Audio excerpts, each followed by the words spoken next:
우리가 하나님을 향해서 사랑과 긍휼의 하나님이라고 고백하는 이유가 무엇일까요? 아마도 그것은 비록 우리가 연약하고 부족해서 또다시 죄를 저지르게 되지만 하나님께서는 회개의 은혜를 주시기 때문일 것입니다. 하나님께서 너무 엄격하셔서 도무지 죄를 저지르는 것을 볼 수 없는 분이시다라고 하면 어떻게 했습니까? 아마 그렇다면 우리 중에 그 누구도 살아남지 못했을 것이고요. 아무도 구원을 얻지 못했을 것입니다.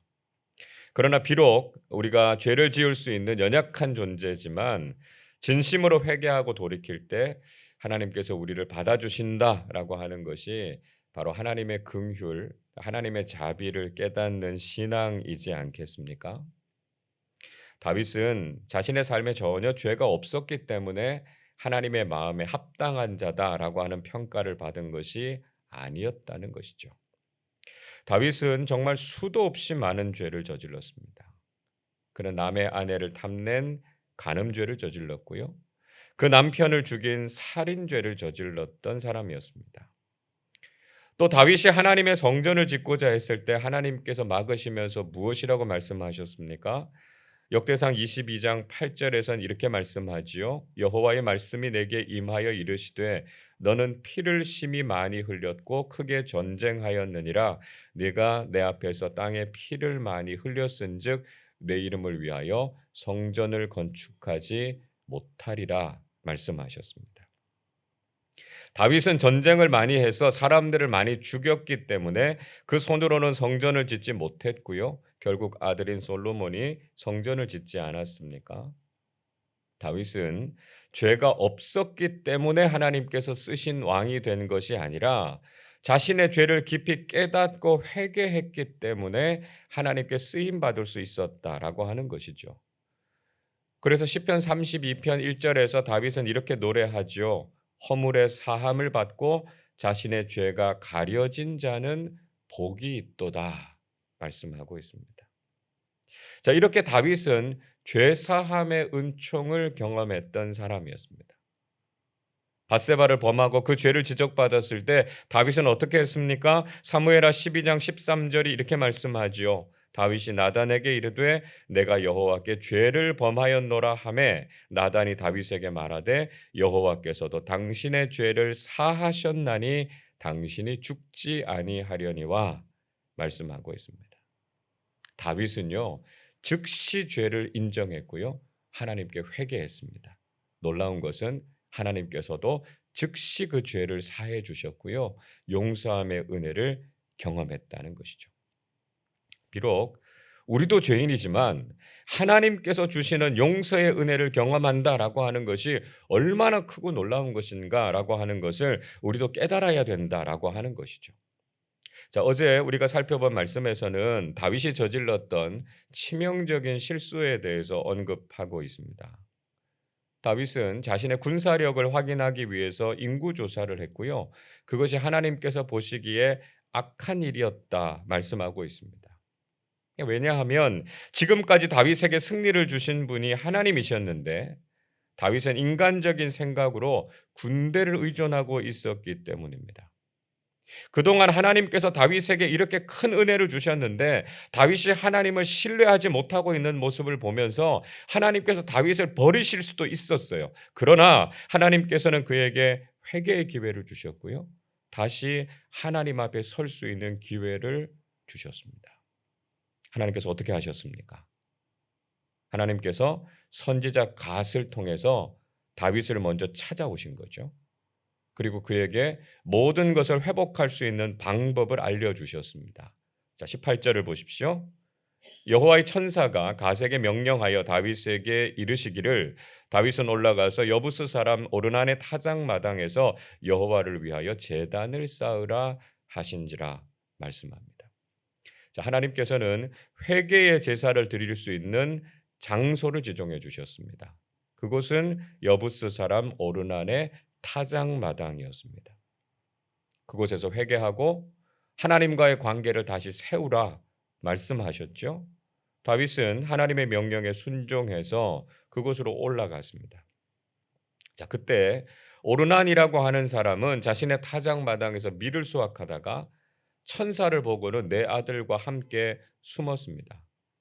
아마도 하나님의 임재, 이런 영적인 체험, 이게 낯설기도 했을 거고요. 두렵기도 했을 겁니다. 자, 그때 다윗이 오르난을 찾아갔고요. 오르난은 다윗을 영접합니다. 다윗은 자신이 왜 이곳에 왔는지, 그 목적이 무엇인지를 분명히 밝힙니다. 그리고 그 일을 위해서 오르난의 타작마당이 필요하다, 그렇게 이야기하죠. 22절 보십시오. 다윗이 오르난에게 이르되 이 타작하는 곳을 내게 넘기라. 너는 상당한 값으로 내게 넘기라. 내가 여호와를 위하여 여기 한 제단을 쌓으리니 그리하면 전염병이 백성 중에서 그치리라 이야기합니다. 다윗은 오르난에게 타작마당을 넘기라 이렇게 말하면서 그에 대한 상당한 값을 지불하겠다 이렇게 이야기합니다. 그곳에 제단을 쌓고 하나님께 회개의 제사를 드려야만 백성들에게 닥친 이 전염병이 사라질 수 있다라고 하는 것이었죠. 자, 이 말을 듣고 오르난은 다윗에게 값없이 그것을 드리겠다 이렇게 제안했습니다. 그러니까 그 땅만 드리는 것이 아니라 소드는 번제물로, 곡식 떠는 기계, 그러니까 타작하는 널판을 이야기합니다. 이 곡식 떠는 기계는 화목으로, 그러니까 땔감으로 드리겠다는 거예요. 또 밀은요, 소제물로 다 드리겠다 이렇게 말하고 있습니다. 자, 오르나는 다윗을 향한 존경과 충성의 의미로 기꺼이 모든 것을 드릴 준비가 돼 있다 이렇게 말했습니다. 그러나 다윗은 아니라고요. 하나님께 예배드리는 것은 그렇게 하는 게 아니다 이렇게 말했습니다. 24절 보십시오. 다윗 왕이 오르난에게 이르되 그렇지 아니하다. 내가 반드시 상당한 값으로 사리라. 내가 여호와께 드리려고 내 물건을 빼앗지 아니하겠고 값없이는 번제를 드리지도 아니하리라 하니라 말씀하고 있습니다. 다윗은 그 제안이 너무 고맙지만 거절하겠다라고 이야기합니다. 그리고 상당한 값을 지불하겠다는 것이죠. 그 값으로 다윗은 금 600세겔을 오르난에게 지불하고 정당하게 그 밭을 샀습니다. 다윗은 하나님께 드린다라고 하는 핑계로 다른 사람들이 손해를 보는 것은 옳지 않다라고 이야기한 것이죠. 여러분, 이것은 우리 신앙인들에게도 아주 중요한 태도라고 할 수 있습니다. 하나님을 위한 목적이 선할 뿐만 아니라 그 방법과 그 수단과 그 과정에 있어서도 선하고 좋은 것이 되어야 한다라고 하는 것을 우리에게 보여주고 있는 것이죠. 자, 다윗은 그곳에서 하나님께 제사를 드렸습니다. 26절 말씀 같이 읽겠습니다.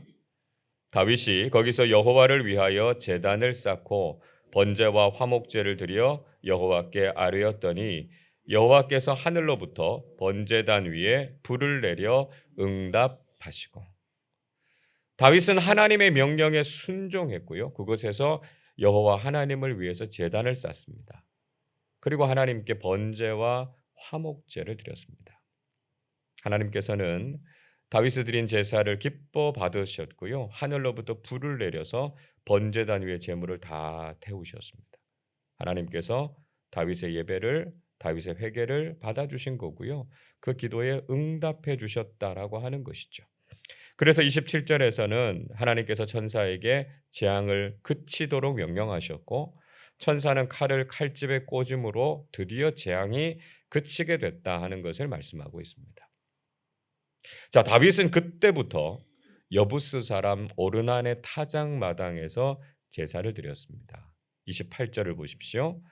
이때 다윗이 여호와께서 여부스 사람 오르난의 타작마당에서 응답하심을 보고 거기서 제사를 드렸으니라고 말씀합니다.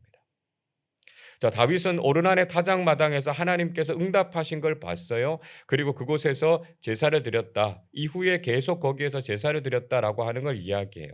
자, 그런데 원래 성막과 번제단은 기브온에 자리하고 있었습니다. 이 기브온은 여부스, 그러니까 예루살렘에서부터 북서쪽으로 8km 정도 떨어진 곳에 위치하고 있었습니다.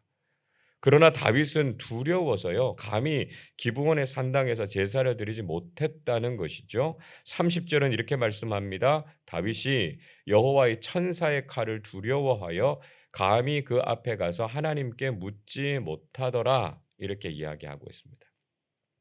그러니까 다윗은 이전에 하나님께서 진노하셨던 것을 기억하면서 감히 기브온 산당에 가서 하나님께 묻지 못했고 하나님께 제사를 드리지 못했어요. 그러나 하나님께서는 이 오르난의 타작마당에서 드린 다윗의 제사를 드디어 받아주셨다라고 하는 거예요. 그리고 그곳이 바로 새로운 성전이 세워지는 장소가 됐다는 것입니다. 오늘 본문 뒤쪽에 있는 역대상 22장 1절은 이렇게 말씀해요. 다윗이 이르되 이는 여호와 하나님의 성전이요 이는 이스라엘의 번제단이라 하였더라. 이렇게 고백합니다. 자, 다윗은 오르난의 타작마당을 하나님의 성전이고 이스라엘의 번제단이다 이렇게 불렀습니다. 여부스라고 하는 곳이 예루살렘이라는 말씀을 드렸죠. 바로 그 중심에 오르난의 타작마당이 있었고요. 바로 거기에 솔로몬의 성전이 세워지게 됐다라고 하는 것이죠. 비록 다윗의 죄악 때문에 이스라엘이 벌을 받고 그것을 그치게 하기 위해서 제사를 드렸던 장소가 오르난의 타작마당이었습니다. 그러나 하나님의 사랑과 긍휼은 너무나 커서 바로 그곳에서부터 새로운 성전 시대를 시작하게 됐다라고 하는 것을 보여주고 있는 것이죠. 우리의 연약함과 우리의 죄악까지도 하나님은 다 사용하시고 긍휼히 여기셔서 하나님께서는 결국 최선을 이루시는 분이시다라고 하는 것이죠. 늘 하나님께서는 우리를 향해서 선하고 아름다운 계획을 가지고 계신다라고 하는 것을 우린 잊지 말아야 된다라고 하는 것입니다. 여러분, 하나님께서는 우리에게 회개의 기회를 주시고 우리의 예배를 받으시기를 기뻐하십니다. 비록 우리가 연약해서 죄에 빠질 수 있지만 하나님의 긍휼과 자비는 무궁하셔서 우리를 용서하시고 받아주신다라고 하는 것이죠. 이제 우리는 다시 죄에 빠지지 말아야 하고요. 하나님 앞에서 정직하고 정결하게 서서 늘 하나님을 기쁘시게 하는 믿음의 사람들로 살아야 되겠구나라고 하는 것을 깨달아야 된다라고 하는 것이죠. 하나님께서 주신 죄사함의 은총과 구원의 은혜에 늘 감격해서 하나님께서 기뻐 받으시는 참된 예배자로 살아가시기를 주님의 이름으로 축원합니다. 기도하겠습니다. 우리의 죄와 허물을 용서해 주시는 하나님 아버지, 오늘도 저희들을 주님의 전으로 불러주시고 말씀을 듣고 기도하게 하시니 감사드립니다. 다윗의 허물을 용서하시고 그의 예배를 받아주신 것처럼 부족한 우리가 드리는 예배를 기쁘게 받아 주옵소서. 우리가 죄사함의 은총에 감사하고 정결한 하나님의 사람들로 거듭나게 하셔서 하나님의 마음에 합당한 신앙인들로 살게 하여 주옵소서.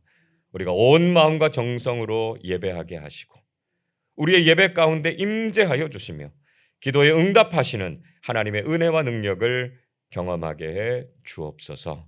오늘 하루도 하나님의 임재하심 안에서 죄인의 본성을 이기고 우리의 삶을 통해서 하나님께 영광을 올려드리는 귀한 믿음의 삶 살게 하여 주옵소서. 감사드리며 우리 주님 예수 그리스도의 이름으로 기도하옵나이다. 아멘.